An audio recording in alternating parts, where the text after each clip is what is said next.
Hi, everyone. Good morning, good evening to some, good afternoon to some others. I hope y'all are doing amazing. Welcome back to the Kumi podcast. We're so delighted to have you back and for you to be tuned in today. It's such a pleasure and such an honor to have a fragment of your time in your busy schedule. We're so glad you could join us. Today, unfortunately, due to some unforeseen circumstances, I will not be joined by Jonas. But don't worry, my co host will be back next week and we're going to have so much fun. But nevertheless, today's episode, today's episode, the episode today is so good. I genuinely hope you guys learned so much from it because I did. Kind of hearing it back was so transformative. I think we have very few people within the industry that will sit down with you and share insights about the industry, about their life. I think everyone sort of puts this image of perfection, and it's so hard to learn principles. No one shares principles anymore. They just share like advice, but it's never principle based.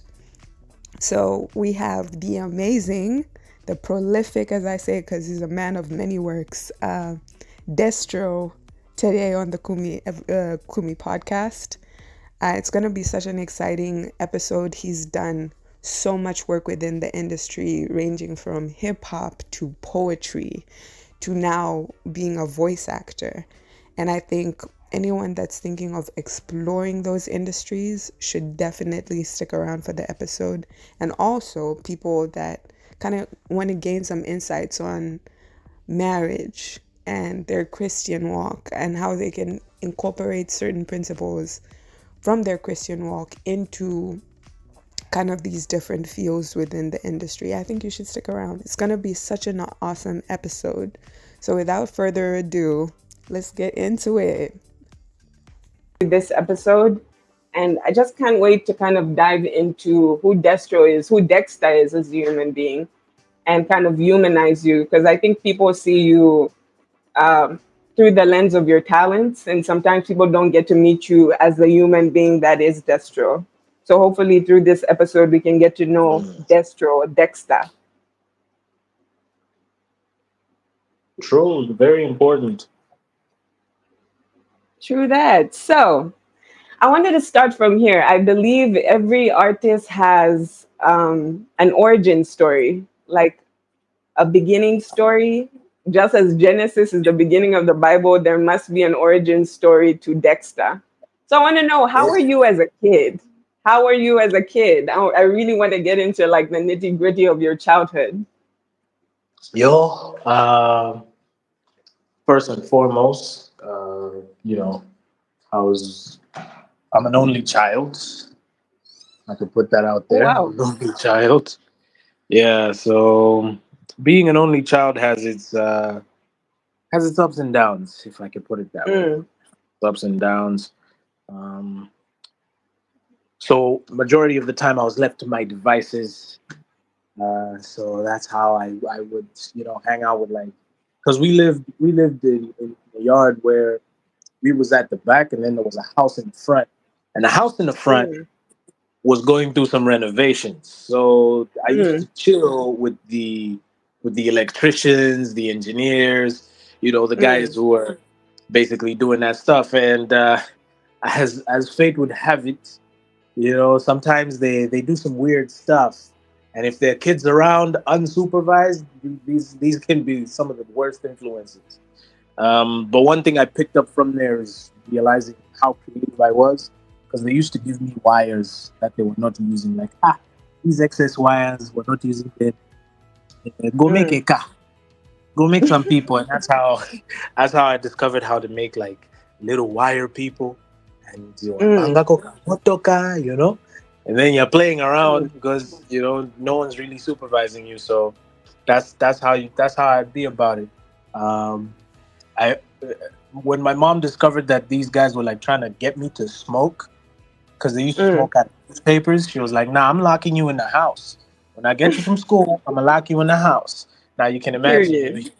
you are a small boy locked up in the house, You know, the house feels so big because you're a kid, and Yeah. so I yearned for the outside so much. I remember I'd sit by the window and just look Mm. outside and feel left out, especially when I would hear like kids playing. I'm like, why can't I go play with them? Why can't I go Period. play with him? You know, so over time, it kind of built, I would say, idiosyncrasies into me. Mm. I, I'm I'm introverted when I need to be, and at the same time, I'm extroverted when I need to be. Because of being Love playful and that. so on and so forth, I'm able to make new friends and make people Mm-hmm. comfortable and so on and so forth around me. But also at the same time, it can get draining to be around so many people. So I need that time to like recharge. So by being introverted helps me like Mm. recharge from the world when I've spent Yeah. myself. So majority of my childhood, I believe, was fun. I miss it. I can't lie. Adulting is a scam. Uh, so I agree. yeah, so for me, for the most part, that's how life has been. That's how Oh life has my been. gosh, that's amazing. I like that you found like a stable balance between your introverted nature and extroversion. Because I don't think many Word. people kind of find that. For me, it's like it's very hard for me to balance. I'm deeply like 80% introvert. Whoa, I would have never Yeah, known. I would you have would never known. never know. Because like Yeah. outside, I'm like, hi, how are you doing? I'm very bubbly and like out there. But in actuality, I'm like, okay, it's done to recharge. And then I hibernate for like a week. Oh wow, it'd be Yeah, like that. that level of introversion. But another thing I wanted to get to was I noticed, which is something amazing, that we have one similarity, and I don't know if you've noticed Word. it. So while researching you, I discovered that you went to Sunshine. And I was like, Oh a yeah, fellow yeah, yeah. I Sunshine was there. alumni. Hey, Oh word, you went to that. When were you at Sunshine? I was at Sunshine. When was I at Sunshine? That's a good question. Before, I think it's before 2013, because I was part of the Wow. first batch that because they didn't have secondary school at Sunshine, if you remember. It was like Yeah, yeah, from yeah.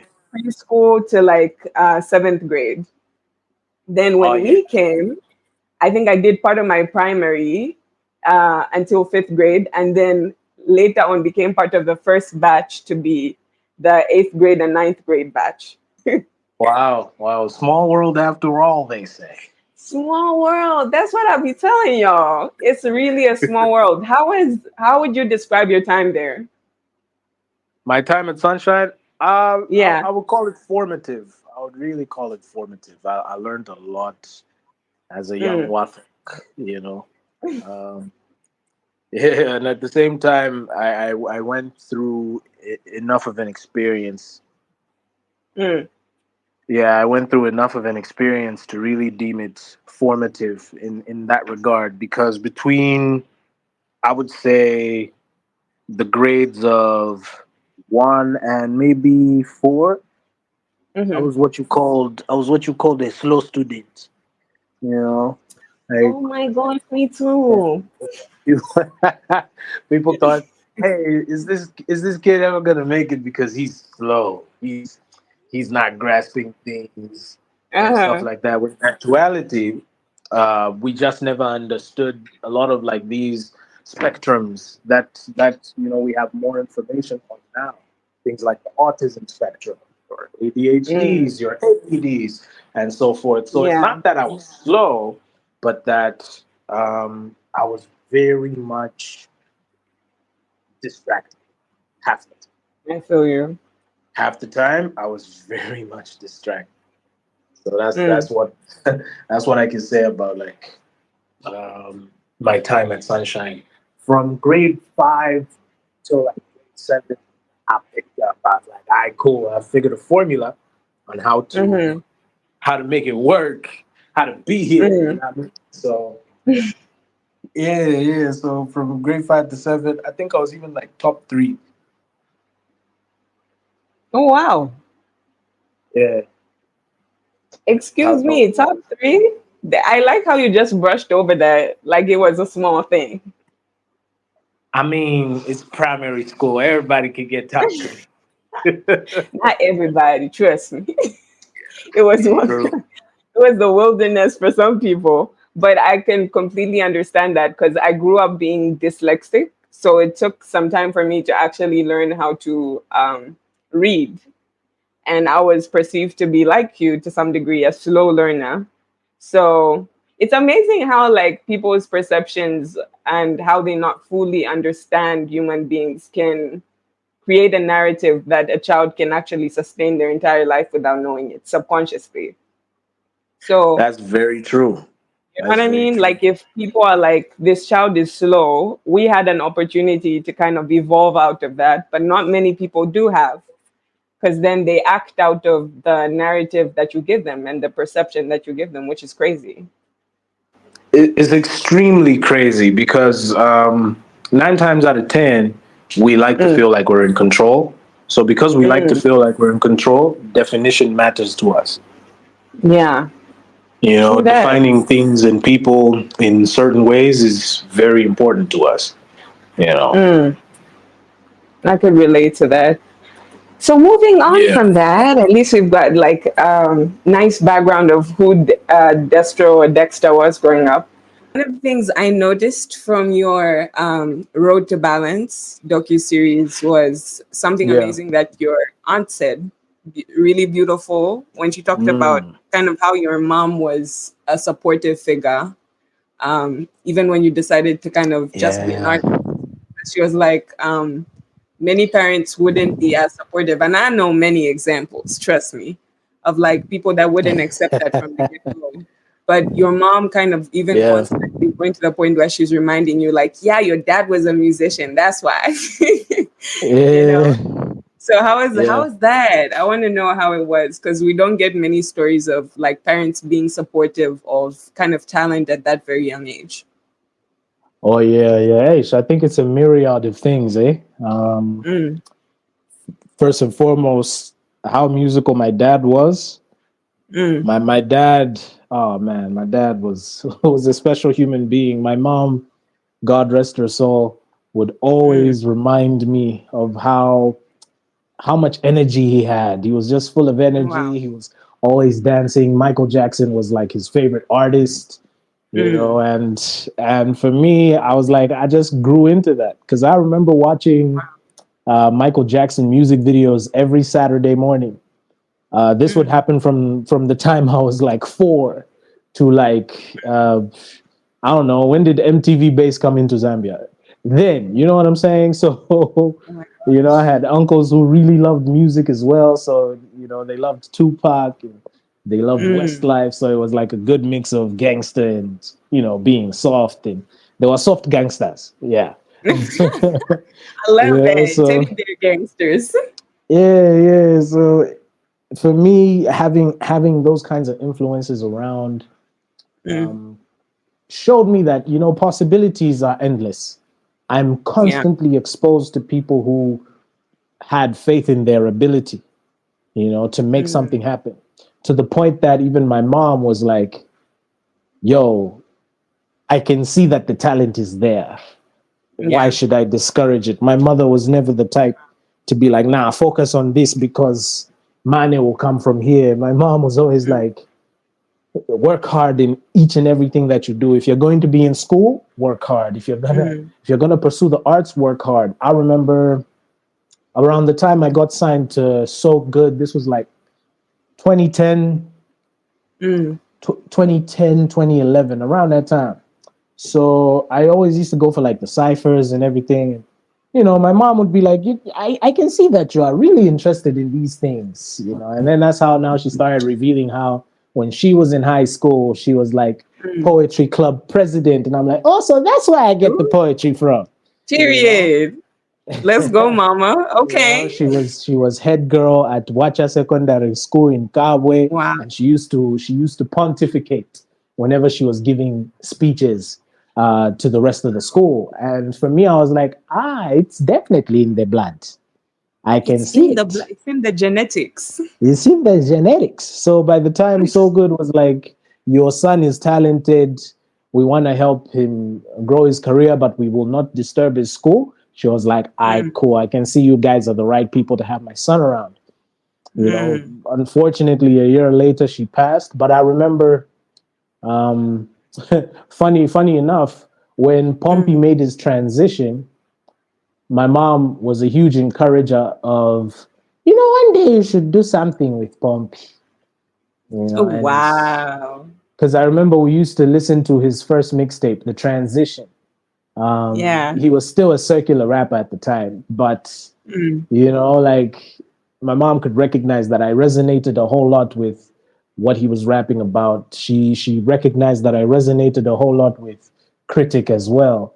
Growing up listening mm. to Critic in a household, as because I just got into So Good, I'm like, wow, I'm gonna be on the same team and possibly do a song with guys like Critic and K Star. And, Wow. this was encouraging for me. And my mother was a huge supporter. She was just like, I know you will do great things.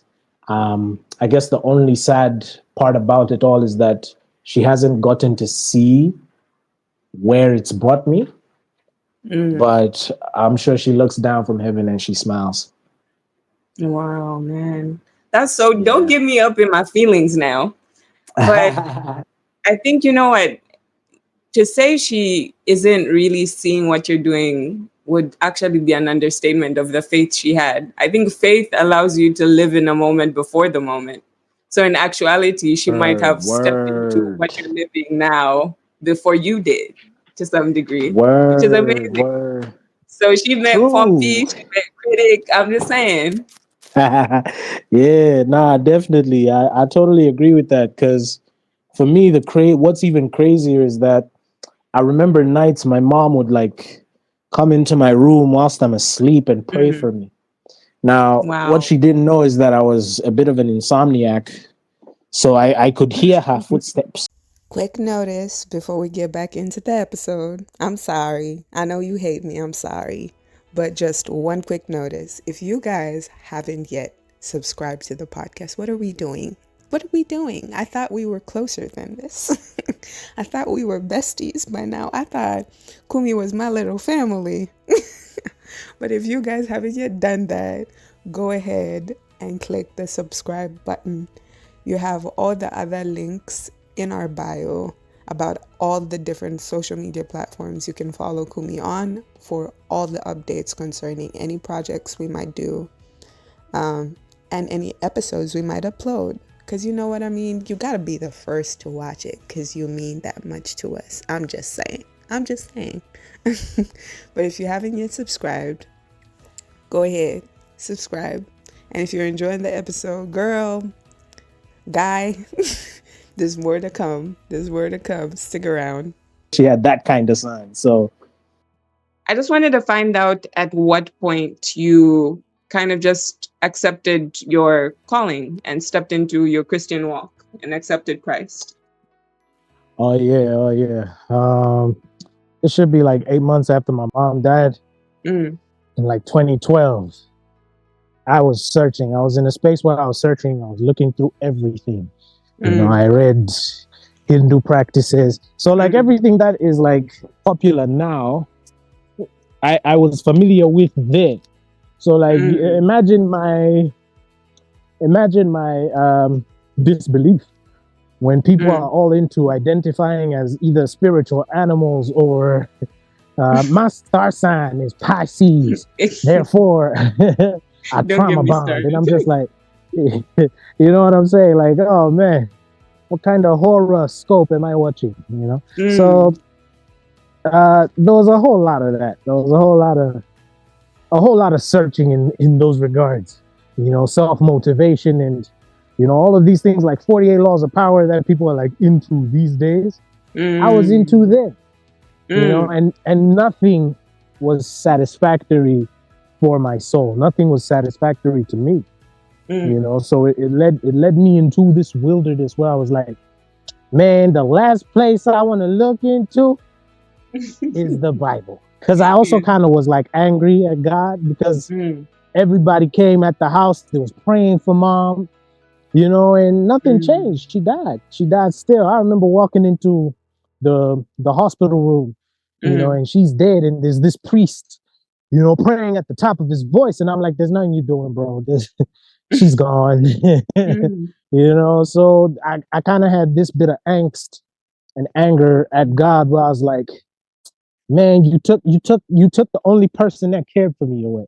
You Mm. know, because I was an only child. I was raised by a single mom. Because when my dad died, my mom said, "Nah, I am not remarrying." She never even Mm. dated. So you can imagine the only male influences or anything close to father figures that I had in my life were my uncles and older cousins. Wow. You know, and any other male figure I looked up to outside the home.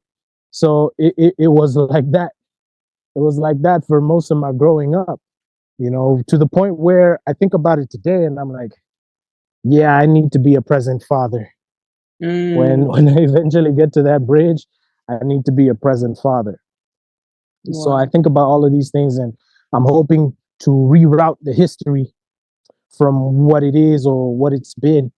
Mm. And it's a huge hope that I have. And I'm really happy that God kind of like encountered me.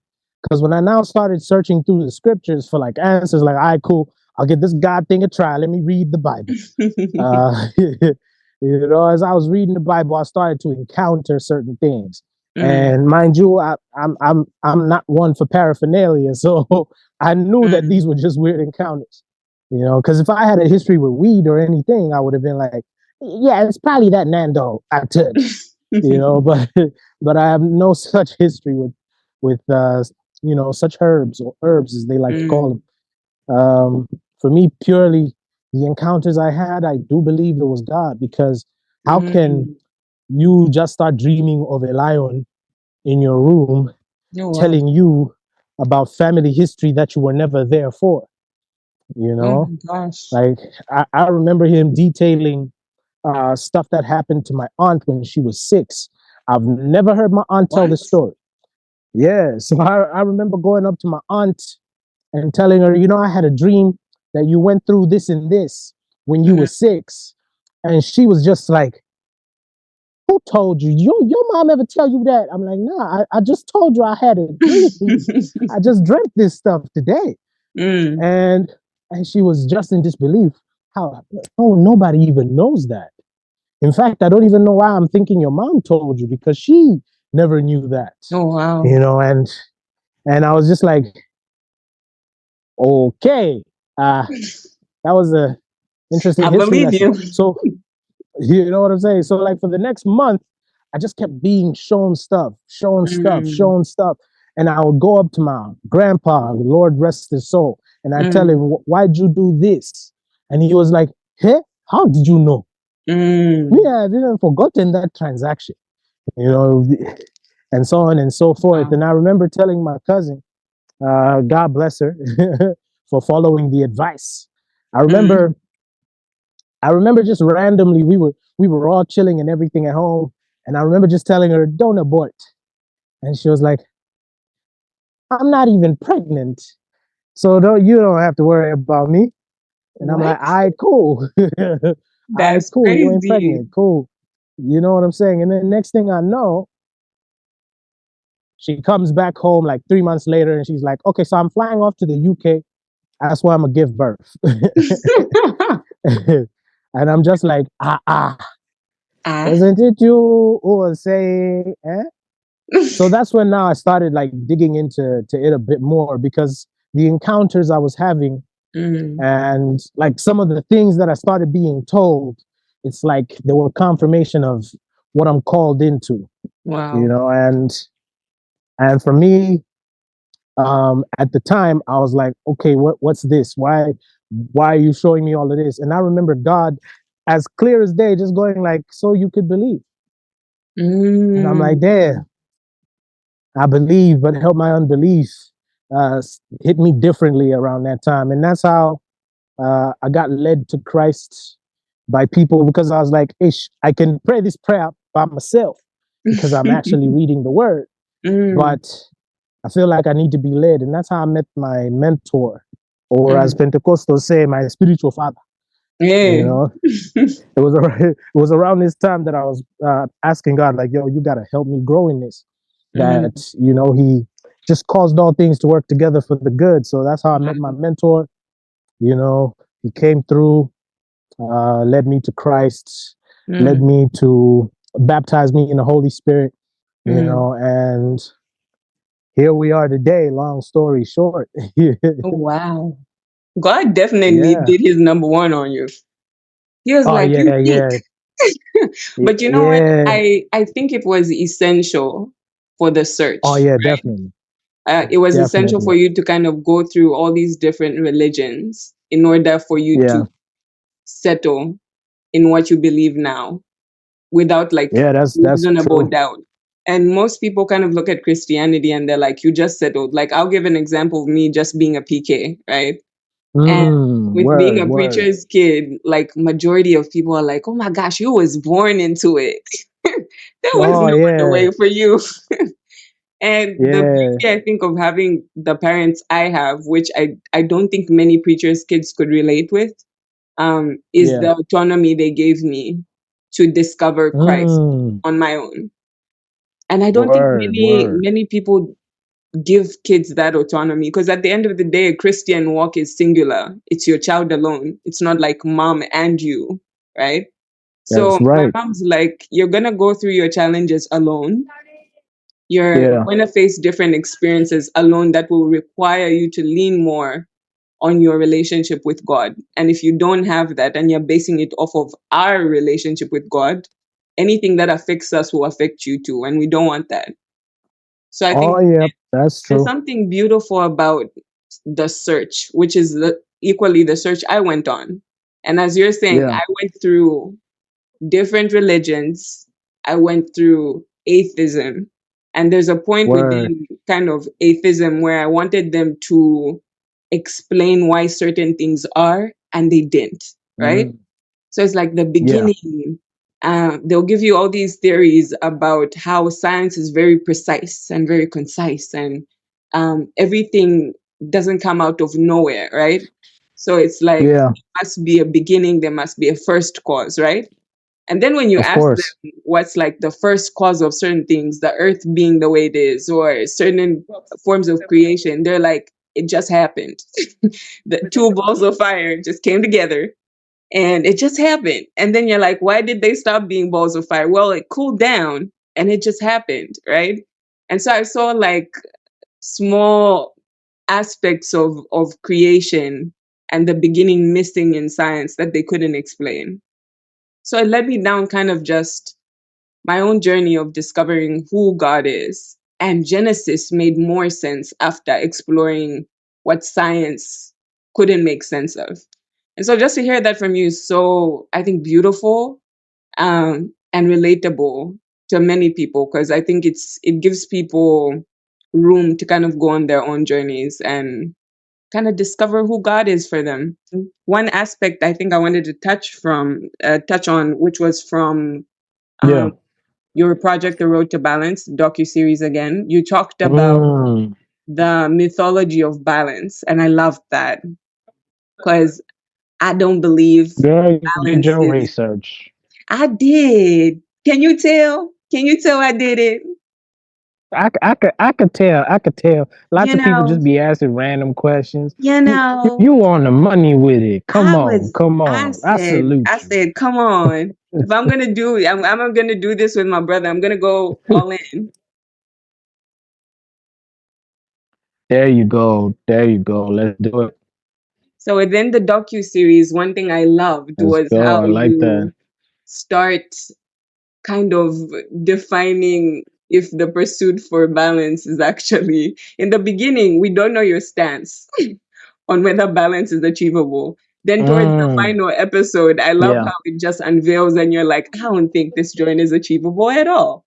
And part of Yep. me thoroughly agreed with it because for so long I tried to pursue balance based on perceptions online. So I'd watch a video Yeah. of like a med student who did yoga and Pilates and hang out with their friends and met up with their boyfriend later. And I was like, God, is there Yeah. something I'm doing wrong? Yeah. Because I'm stuck in my room studying the same page for two Yeah. hours, whereas the other person has a life.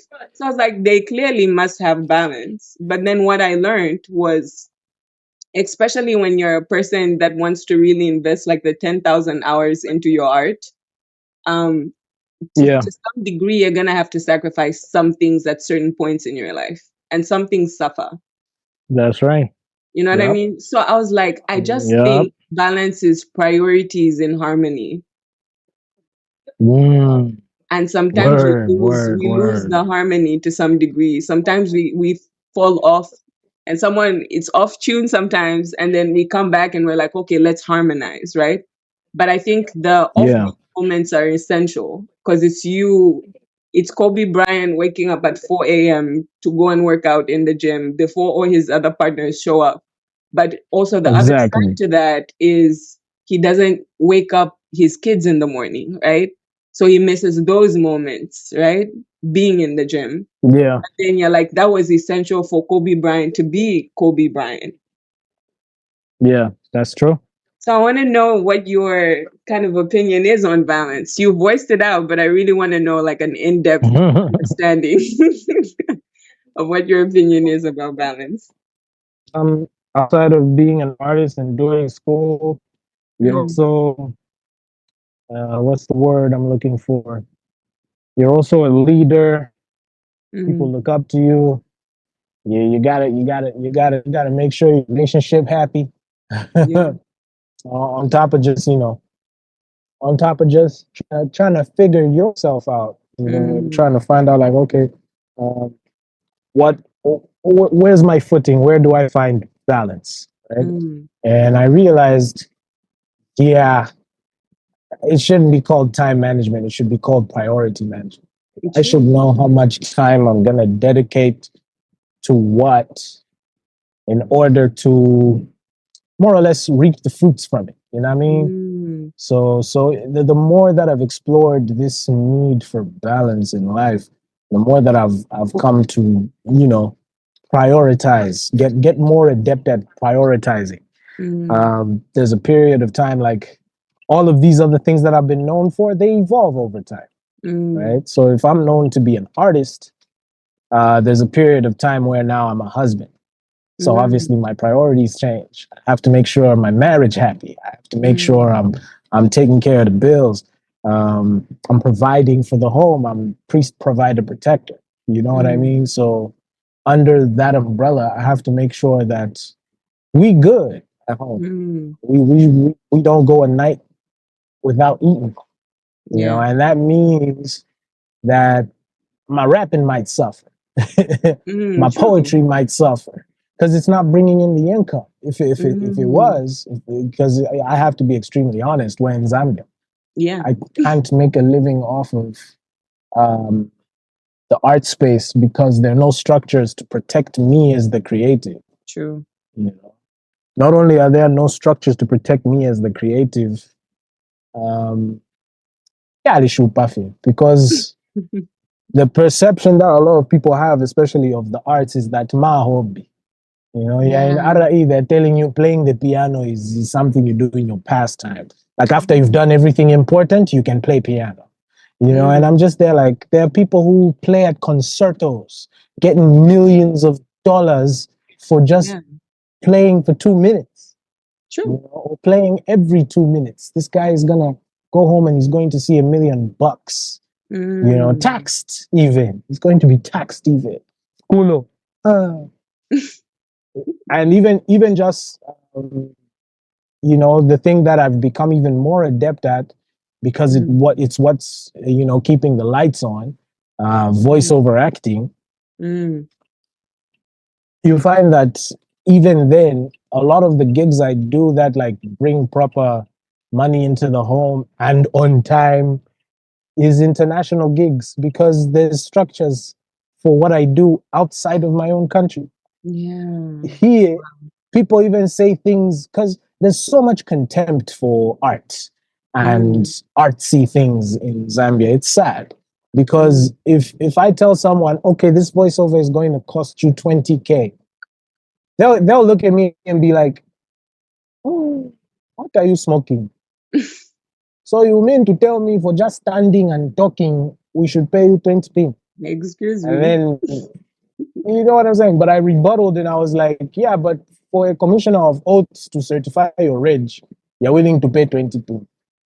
But Imagine. me, who's actually going to do more work than just putting a signature and a stamp, you know, because having the right voice over for your product is equal to more profits for you because you can justify why you spend 20K on a voiceover if it's going to make you 100K.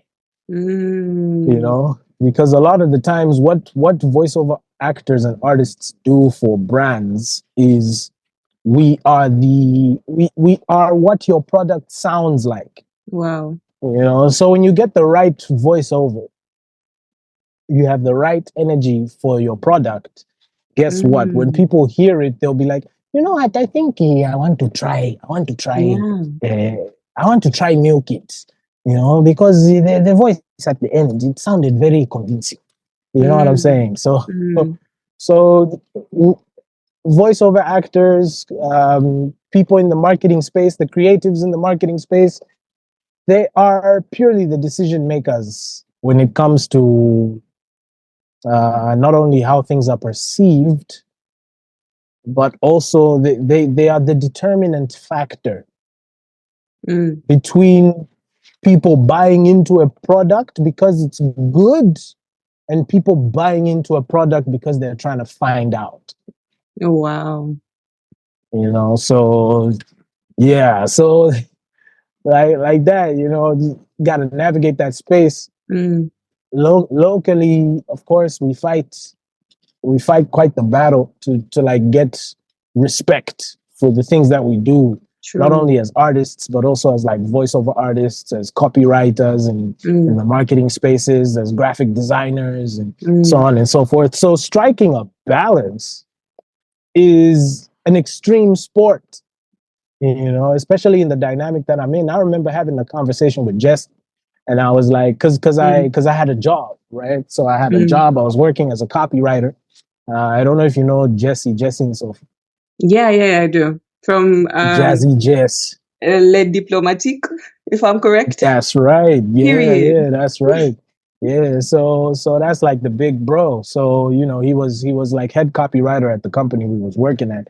And I remember having a very sober conversation with him about striking a balance, you know, and I was telling him about being a big brother, I was vulnerable with him. So I was telling him about how, you know, being a husband, and just my desire to get back into the art space and everything. And, you know, he was also vulnerable enough to be like, yo, it's not easy.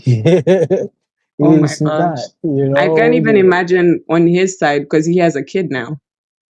Yeah, he's a father. He's a father of a bouncy baby boy. You know? A cute one. And obviously he's gonna have more kids, you know, in due course. So as a father, husband, copywriter, artist, you know, all of these dynamics require the right amount of time to like put your focus in them to, you know, make a difference, you know, or to make something happen. For me right now, I ain't got no kids. So he was like, look, if you're gonna step away, because I stepped away from my job, I was like, nah, I'm out. I don't think this 9-to-5 life is for me. Yeah. You know, and I was honest, and he was just like, hey, look, you ain't got no kids. I think this is the best time for you to find your feet before you have some. For me, I got kids, so I gotta tread real carefully with making certain decisions. And I was like, nah, I totally get that. Of course, it was quite the discussion because, you know, God could tell you, hey, I got you. It's good. Make the move. But I still have a wife to convince that this is the right decision. You know, where's money gonna come from? And I'm just so happy that God has been on our side because, you know, he's been providing since. Mm. We haven't gone a month where we're like, damn, we broke, Wow. because God has just been doing his thing. So, and clearly, in the pursuit of balance, Mm. making the step away from the 9 to 5 was to now take on a bigger challenge, Mm. which is stewarding the gifting myself. Wow. You know, instead of stewarding it in an organization, Mm-hmm. um, why don't I steward it myself and maybe add some structure? Maybe start a Yeah. company of my own, And you create your and own so on and so structure. forth. Exactly. You create your own structure. You start determining where, why, and how Mm. your voice is found in certain spaces.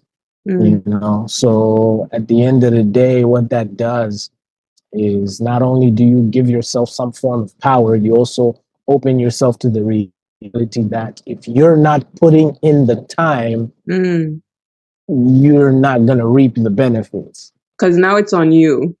Because now it's on you, because the illusion of a contract is that you think you're doing the most because they give Mm. you a salary, when in Mm. actuality you're just task oriented. By the time your tasks are Yeah. done, you pretty much laze and lounge around the office, like, True. oh yeah, my afternoon's free, but I can't leave the office because I'm contracted to be here till 5. Mm. And some work might come in at 4:30 when you're like, damn, why ain't no work come in from 2 p.m.? Why is it coming Mm. when I want to To leave leave. the office? But do you know what's So crazy about what yeah, you just said? And me and my yeah, friend from Nigeria were having this conversation of where we saw, like, almost. when you grow up and you see specific, like, Nigerian actors that are like in Mm, so many movies, and you're like, them for specific things. And then the next post hmm. years later is them suffering in kind of a Nigerian hospital asking for funds, right? And then Oh in my yeah, mind, I'm like, that's the greatest theft ever.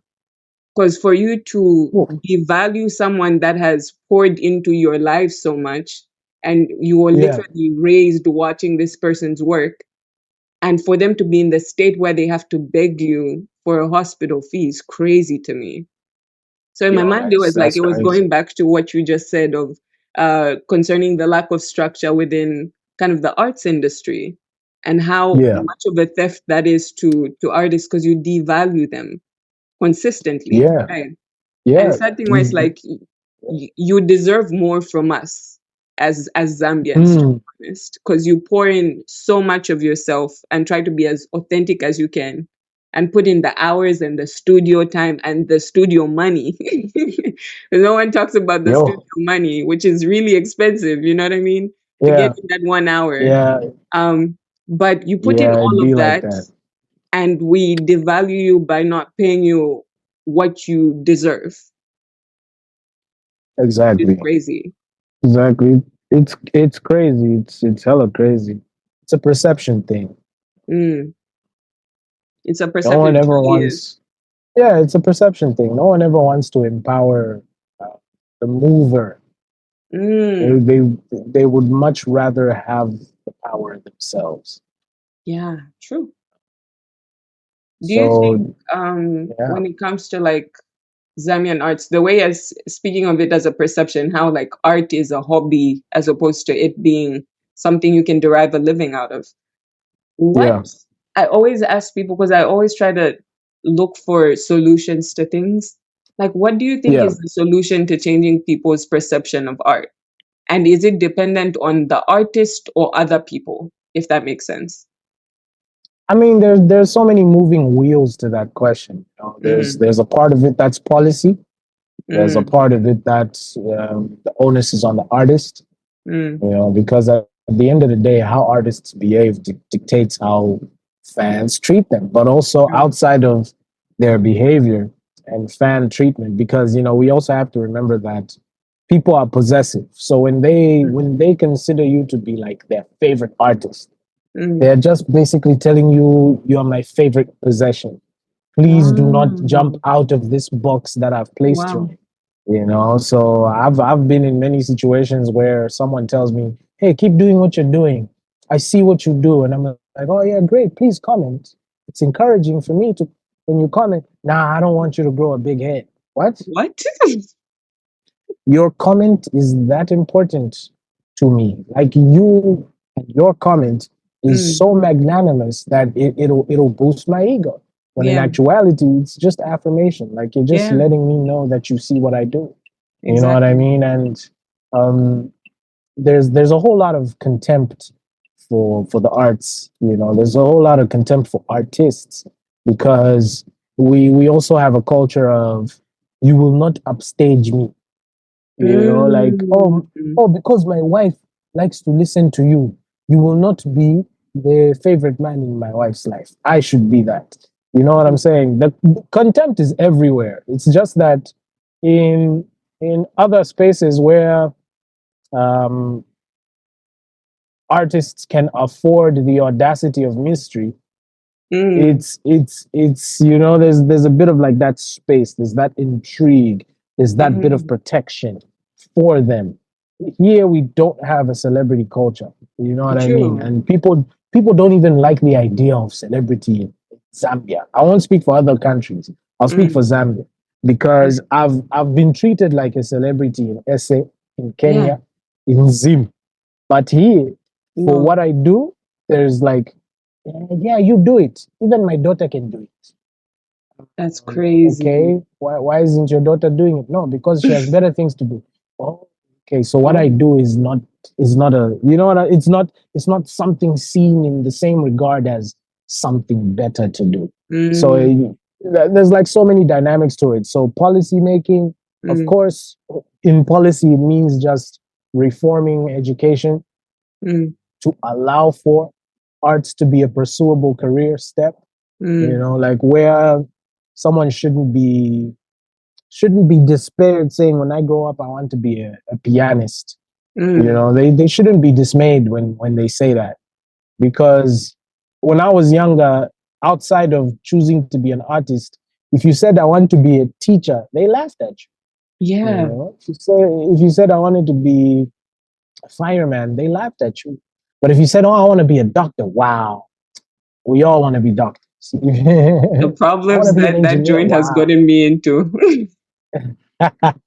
You know what I'm saying? But at the end of the day, I don't believe God made us to be binary Yeah, in or function. monolithic. Yeah. Yes, we were not made to be these expressions of monoliths. Mm, We were created dynamic, and the dynamic expression thereof is what brings God glory.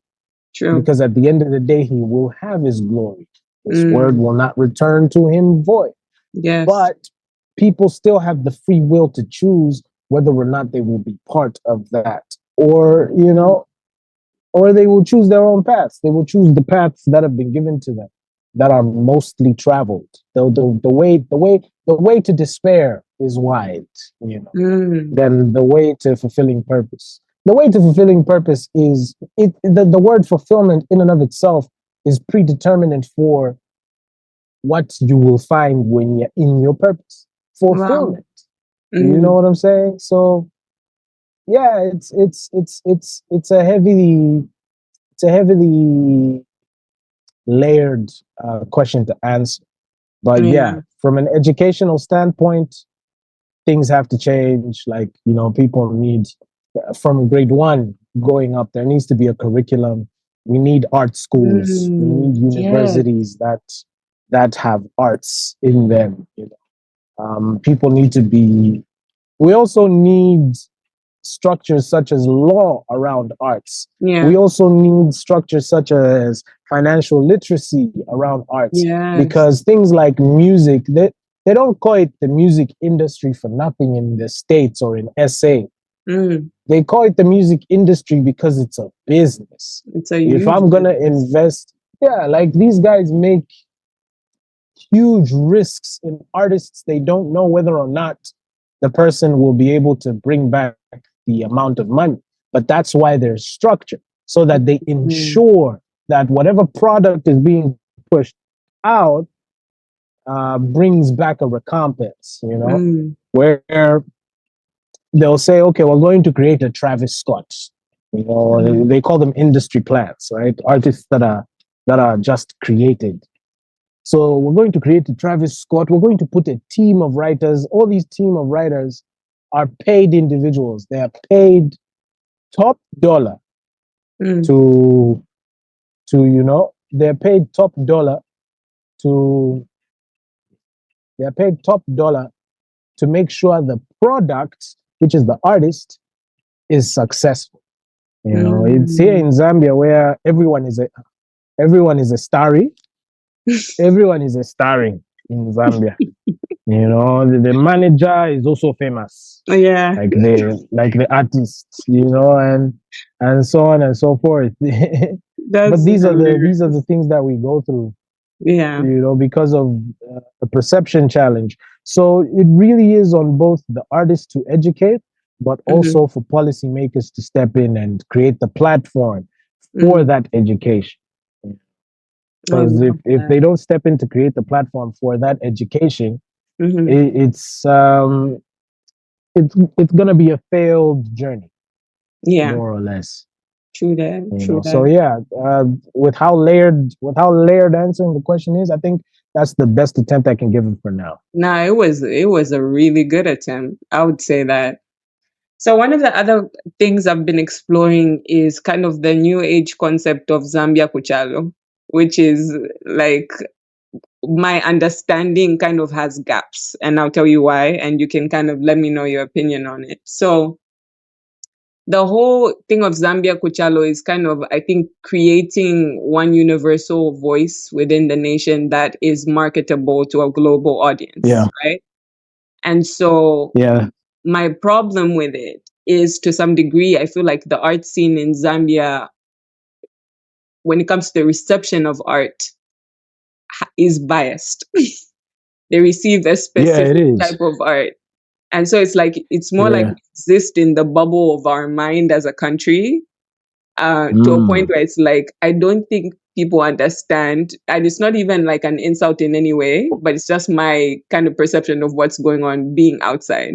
It's like people don't Oh know us. yeah, It's not, trust me, yeah, they don't. And I yeah. think People don't know us. It's true. they don't. So, and I feel like that's propagated by, there are specific environments I walk in, and you have Nigerians playing their own music, right? In different environments, like There full you go. full blown supporting the art scene, and appreciating their art. And in Zambia, why I said it's biased is, I believe there is a support for a specific type of sound. And the moment you're a deviation from that sound, you don't get the support that I think they offer to that Mm. specific sound. And to some degree, majority of the time, it's either in vernacular or something of sorts, right? Yeah, So people yeah, that manage to sell out specific places within the Zambian music scene, like sell out stadiums or different like forms of being marketable in that sense, are like people who connect to people in a sense of being vernacular in terms of their yeah, delivery, right? And then yeah, there's a specific different niche of artists that's come up now, right? Where you're a part yeah. of that niche. When I'm listening to a kind of Charlie Bravo go, like, this kid is a phenomenon, right? Because he's like a Word. stylebender, and he doesn't stick to like one style, but might be a pioneer of like a new movement, right? And in my head, that movement is people that sound like you. And we're talking Yeah. about people also like Critic and Killer and Sampa the Mm. Great and Tim, right? Mm.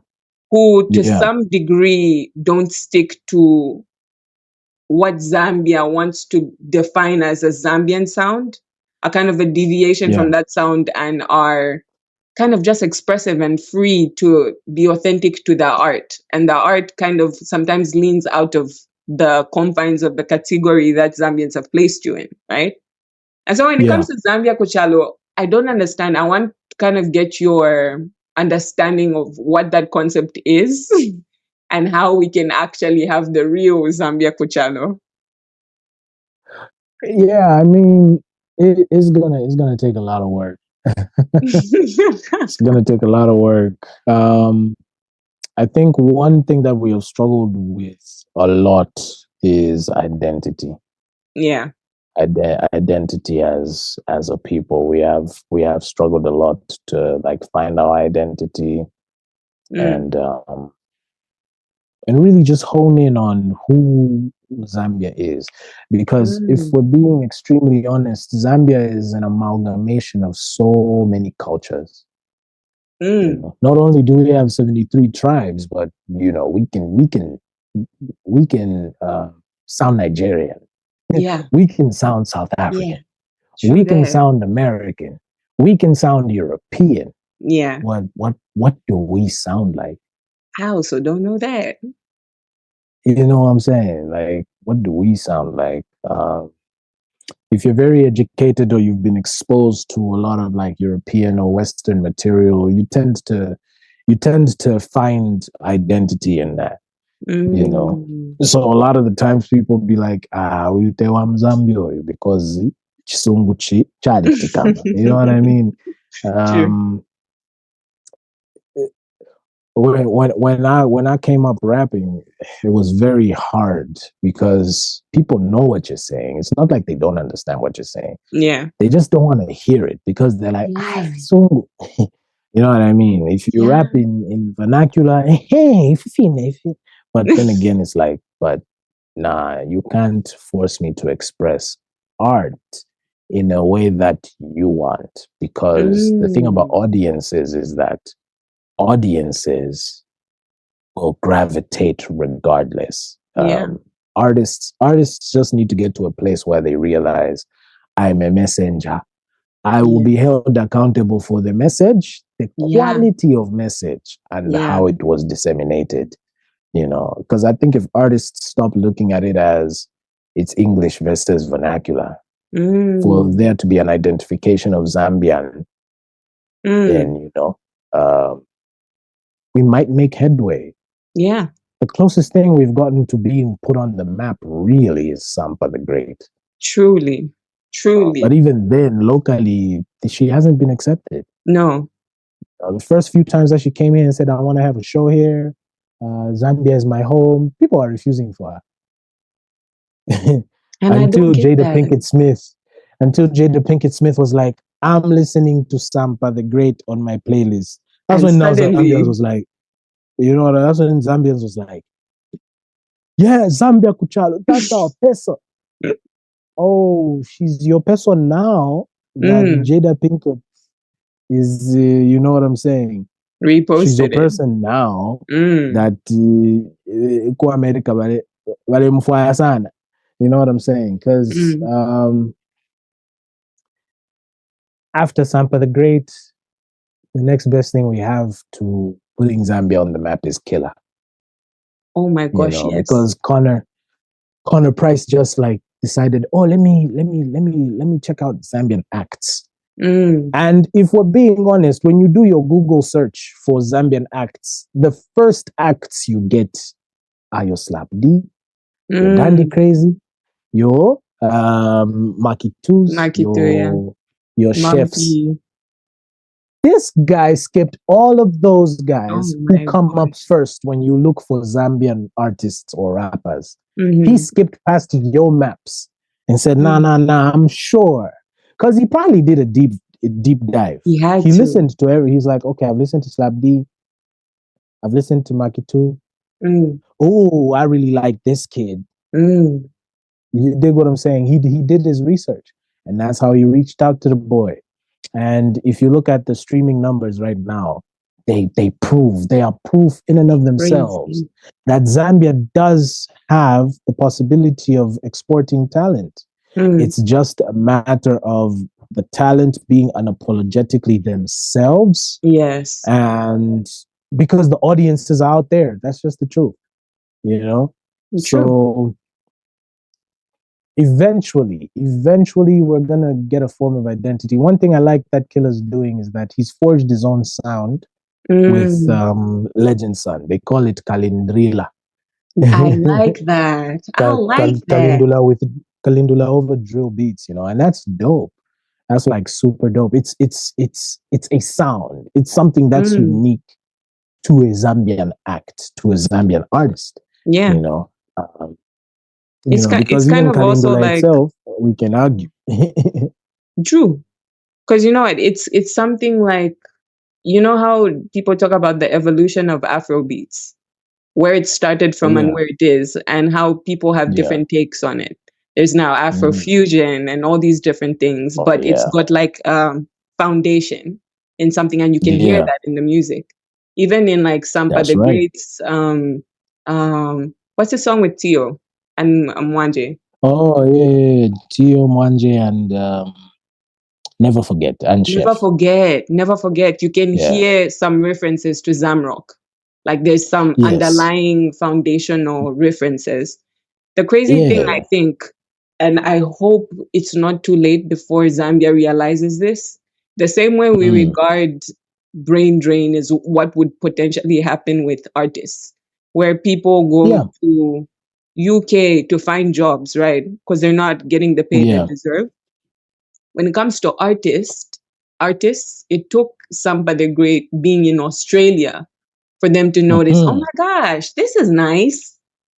And yet that's someone that was in your country, and even after all the fame came back to your country, and still I think she's still underrated in the Zambian context, right?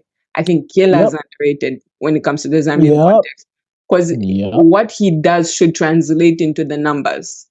They should be some exactly. like a simultaneous equation where how profound he is translates into the value that we put back into these artists, put back into you, right?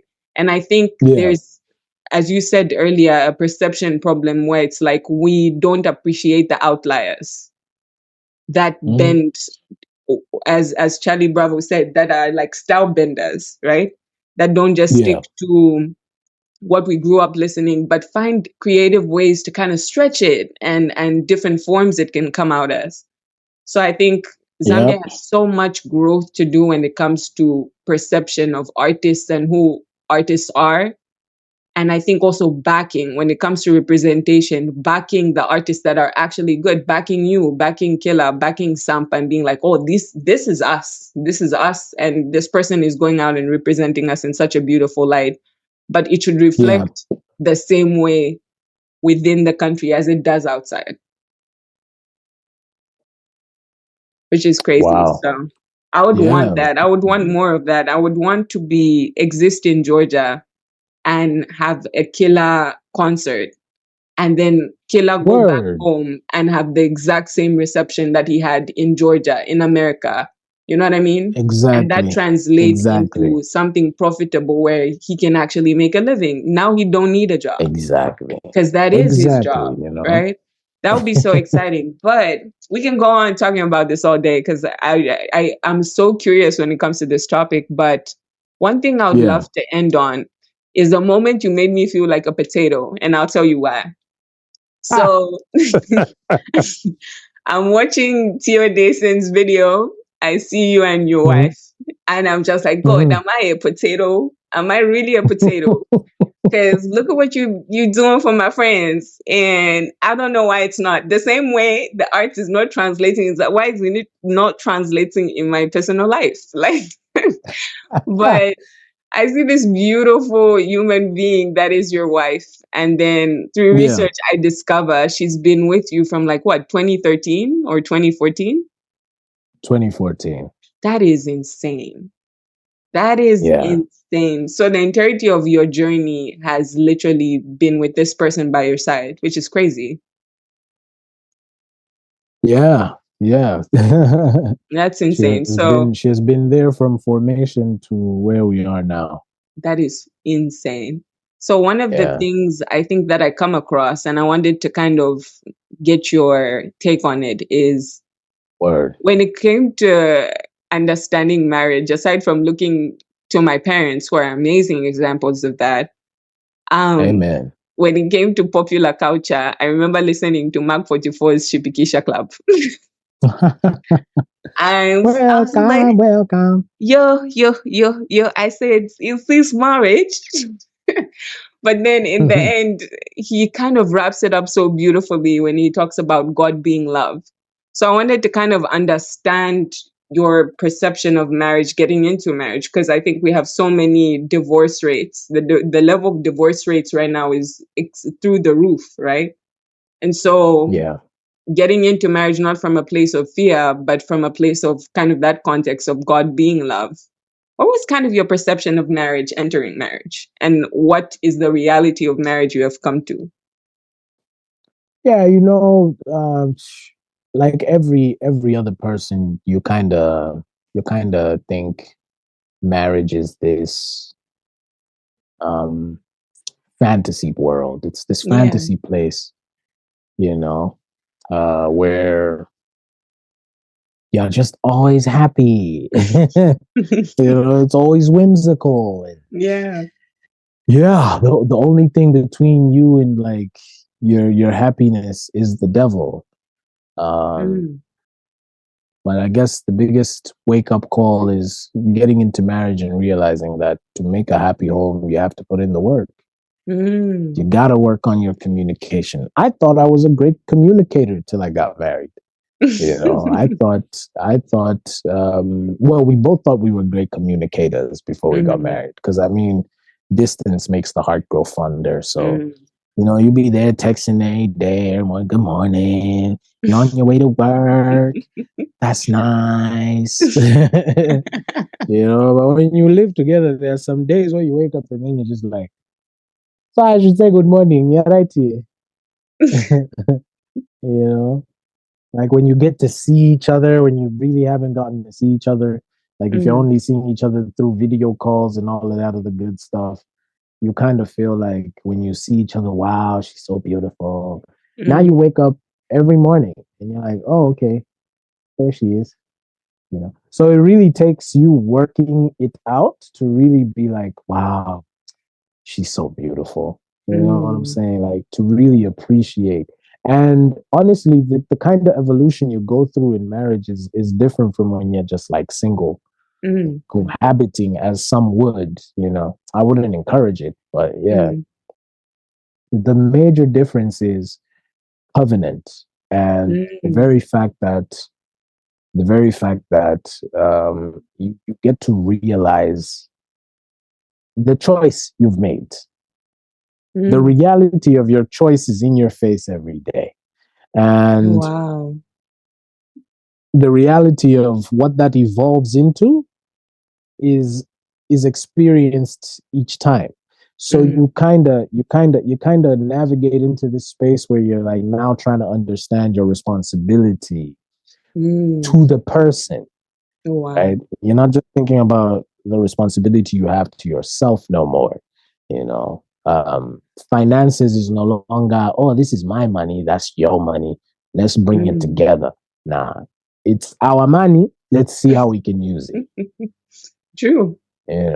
Because sadly, especially in the West, there's this whole perception of your money, my money, Mm. which is why when they get divorced, they start, haggling each other for money.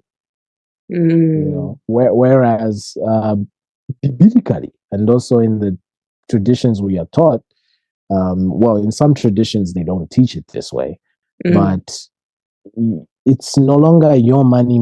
We're not separate. We are now one. So even Wow. things that are around us are one with us. You know, the Mm. only things that we can say, okay, yeah, we're one, but nah, is maybe clothing. I can't wear my wife's heels. She's like a size 4. I'm a whole size 11. It's not gonna work. You know what I'm saying? I I can't. I feel can't be you. out here. Can't be out here wearing her panties. Like it's just wrong, Mm. and I'll feel wrong. Because our morphologies down there are extremely different, Mm. right? So those are the only things that you can count on and say, okay, yeah, this is. But food, money, shelter, possession. Mm. She has my name now.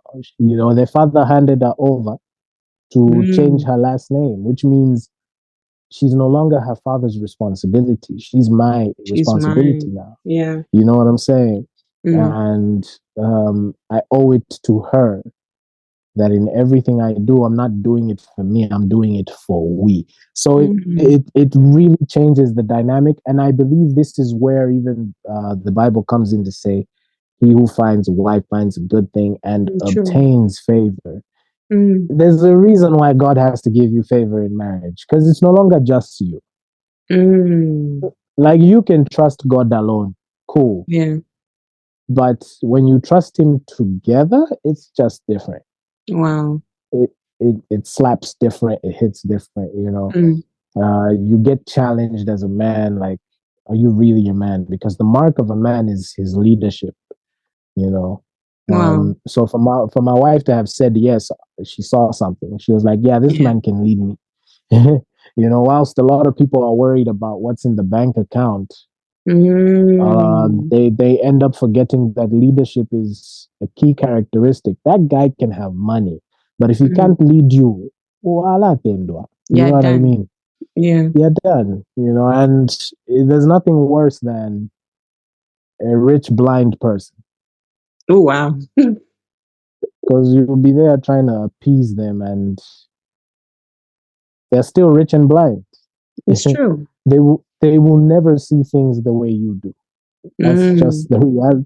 That's just the reality of their blindness. You know, Mm. so that's why the Bible says two, if two have to walk together, they have to be agreed Mm. and unequally yoked. You know, like there was this reality of like Hebrew study that was brought to my attention about yokedness. You know, a Mm. yoke is, you know, like, have you ever seen cows that are being herded? Yeah. Like when the cattle is being herded over a certain field to plow it, Mm-hmm. if there's that contraption that holds both cows, Mm. because it's usually two cows plowing the ground. Yeah. So if the yoke is unequal, the cow won't move. Wow. Never thought of that. God is extremely agricultural with his analogies. Let's go. So this is why there's so much talk of seeds and, you know, trees Mm. and bearing fruit. It's Mm. everything is agricultural, right? Uh, but you also have to look at who the Bible was written to at the time. It was written to people who lived in partially a desert but were agricultural. Wow. So bearing fruit You're in is a desert. almost mythical. Yeah, it's almost Mm. mythical, but the analogy sticks because you look at the world, there's so much evil, but you shall know them Mm. by their fruits. You know what I'm saying? So Yeah. that's, it's just euphemism. It's just very direct imagery and euphemism to drive the point home. So when they say two people who are unequally yoked cannot walk together, it Mm. just basically means the yoke needs to be balanced on where it's holding the two cows for them Mm. to move together in one direction to plow the field. So Wow. that whole analogy, that just in that one sentence basically describes the work that needs to be done, which is plowing the field. Mm. The fact that the field is big and you have two cows plowing one end of the field each day until they've plowed the whole field, Wow. right? And the thing about that is that it also expresses journey. They have a journey Mm. within the same field to work on that field in order for them to reap the benefits from the work that they've done in that field. Wow. So now you can imagine, if you are unequally yoked, how much work will you get done? Oh my It's either you're gosh. dragging, it's either you're dragging the person or they are breaking your shoulder, Mm. yeah, or That's injuring your crazy. shoulder. That's Yeah, so actually insane. that's why being equally yoked is extremely important. Sometimes Mm. people call it compatibility. I'd like to think beyond compatibility, because Mm. even a charger head and a cable are compatible, right? It doesn't mean they have the same function. True. When it when it comes to yokeness, it's function based.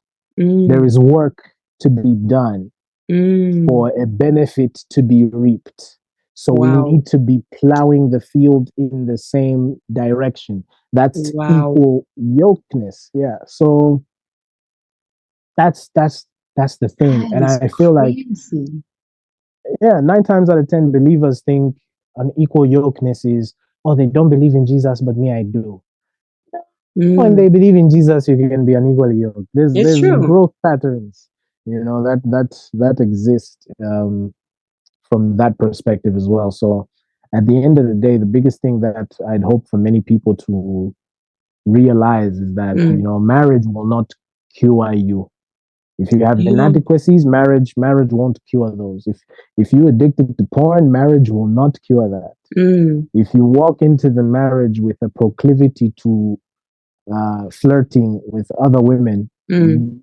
that as a married man, the status will change, but the person still needs some sanctification. It's why even True. when Christ calls us his bridegroom, we still sin, but we're in Christ. Can you So it's imagine? the same thing, and this is why Christ describes his relationship with us similar to a marriage, because marriage Mm. is, in human experience, the only way you can get to understand God's love. Wow. And then when you eventually have kids, you understand God as a father. I Wow. always find God to be like this very, interesting. I call him a practical joker, but that's my relationship with him. I'm not saying Mm. he is, but that's just how I see it, because Mm. there's a way in which he imparts humility onto us Mm. through the dynamics of life. Wow. You know, so like when you're a single person and you don't understand why certain people do certain things as couples, well, once you become a couple, you'd be like, oh, that's why. I get There's it. always a oh, that's why I get it now. When you make Mm. certain life choices and decisions, so decisions such as marriage, you get to understand. Okay. So when Jesus said he loved the church so much that he died for it, this is what it Wow. looks like. And sometimes I might not feel like dying for the church, but he did. Mm. He also didn't feel like it, but he still went to the Mm. cross. He cried in the Garden of Gethsemane. He Yeah. cried his eyes out. He bawled his eyes out and said, "Lord, take this cup away." Please. But he knew what he had to do at the end of the day. He Mm. had to suck up his tears and be like, you know what, I'm gonna do the G thing and go Mm. on that T thing and do the dying for their sins to be salvaged. So at the end of the day, that's why I call God like a practical joker, because when you're not in a certain status of life, Mm. you don't realize the sanctity of Wow. the position Wow. until you're in the position. That's when you're Yeah. like, oh yeah, I can see how God is sanctifying me now. True. Sanctification is a lot of work. It It is, is. because Do you it's know what it is? expository. I feel like Yeah, we have to everything we deem as ideal, we attach a certain form of like mythology, right? So just as you yeah, talked yeah, about how, you know, how the scripture, when people come into Christ, right, they are new creatures, right? So in people's minds, from a mythical standpoint, it's like I've been transformed completely. I don't have the same proclivities, when we're like, no, yeah. actually, that's where you begin. There are all these Exactly. different things. There's discipleship. You have to go through this and kill your flesh daily to build and mature your spirit. And all these different things you have to go through. But that's the starting point, saying yes so that he can come to correct that, right? And I think it's Yeah. the same with marriage. Now, after you spoke about kind of being unequally yoked and all you said, I was kind of like, oh, so it's just the beginning, like the starting point, and then you start the work, right? Mhm. And I've never thought of it Yeah. like that, because majority, I think, of people, I always look at life sometimes as existing in Christ and abiding by his spirit is experiencing the intangible above the tangible, right? And to That's some right. degree, they're like intangible properties or Yeah. qualities that you experience Yeah. that can't be explained to some degree on an earthly level. And by that, I Yeah. mean, people on earth will reduce kind of the qualities you're looking for in someone, a partner, to like material stuff like money and all Yeah. these different things, Exactly. right? But it's more of like the intangible things that actually make or break a marriage. After your partner loses everything, right? Who are you to your Yeah. partner, right?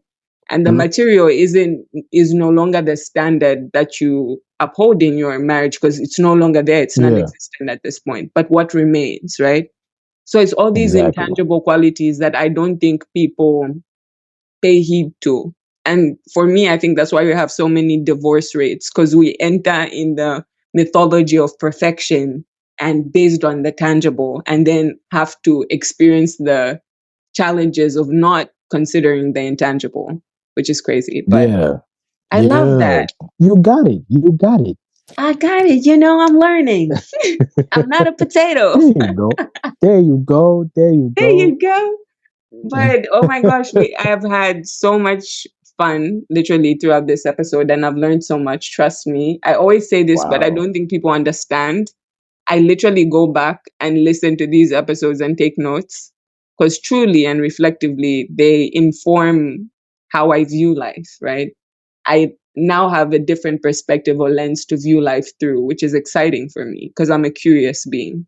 So now I'm going to read that scripture on being unequally yoked in a different lens. And I'm Yeah. like, oh, this is what There he you go. said. You know, the There you cow go. plowing the field. Exactly. But that's Exactly. absolutely exciting. I'm so happy. Thank you so much for doing this again. I Hey, genuinely, thank you so genuinely much for appreciate having it. me. Thank you so much for having me. It's been an honor, and a privilege, a rare privilege as well. Um, yeah, and all the best with what you're doing out there. I pray that this podcast does amazing things and exceeds Amen. your expectations in Jesus' name. Oh man, amen. Amen. Okay, Pastor. Amen.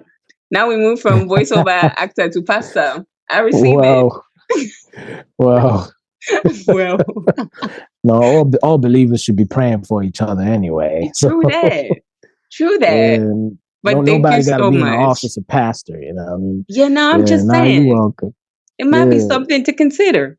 But exactly. There you one go. thing I would want to tell you is I think Charlie Bravo is completely right when he said you're one of the people pioneering a new sound and a new movement of artists that are authentic to themselves. And I feel like if you keep at it, Amen. trust me, you reap so many benefits because truly the soundscape and the landscape of what we're talking about, structures being built and policy is truly changing. And I think it's the right time to Amen. be an artist. So I wish you all the Amen. best with that. Please don't forget Thank me. you. When you blow, I please cannot. don't, I if I cannot. come and I find out I cannot. need an assistant to make an appointment. Yeah. Nah, I got you. I got you. No, but thank you so much. So that's it for today's episode of Kumi. It's been a journey kind of going through Destro's story. I've learned so much, as I said before, and hopefully this can provide a form of enlightenment to anyone that's thinking of kind of entering the industry or starting a Yeah. new journey with Christ or kind of changing their perception on marriage. So we've covered so much, and I hope each person can find gems within the episode. So thank you so much, Destro. And I'm about to sign out right now. Till Word next up. time. Thank you. Thank you. Thank you so much. Yay.